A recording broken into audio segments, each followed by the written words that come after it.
Hello friends, welcome to our channel Knowledge Amplifier. So in this particular video, I am going to start one very interesting project related to image processing and machine learning, and that is image analysis based solution for counting coin change for a bank.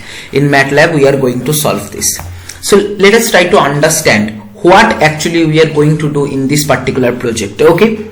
So object detection or object localization is the process of recognizing and locating one or more type of object in an image. Okay, I hope you know this from my previous video discussions.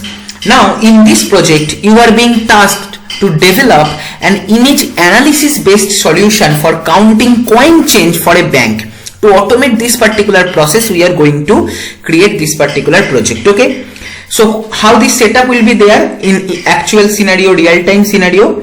A camera will be placed above the bank teller's countertop. Bank teller means the person who is directly encountering the customers of the bank. Okay, countertop is the flat surface where the bank workers work. Okay, like in kitchen also the flat surface is present. Like that, it is called countertop, which will photograph coins placed on the countertop. Okay, so camera will take photo of the coins which are present on the countertop. Okay, and when someone spreads any combination of quarters, nickels and dimes on the countertop, your program will analyze the image captured by the camera and then localize the coins, classify each coin, whether that is quarter or nickel or dime, add up the total value of the coins in the image. Okay, so complete automation. First localizing the coin present in that captured image, then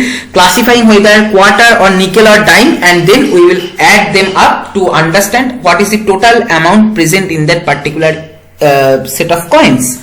Okay, we will split this particular whole task into multiple stages and we will be solving one by one in our upcoming videos. The first task which we are going to do is segment the coins from the background in the image and find the centroids of each distinct segmented coin, which is completely based on image processing. No need to use any machine learning concept, just we need to apply image segmentation, and then using region properties of the binary object we can easily detect these centroids. We can easily calculate these centroids, and using thresholding we can simply segment from the background, right? So this is all for this video. I hope you have understood the problem statement which we are going to solve. I will be continuing in my upcoming videos. Thank you.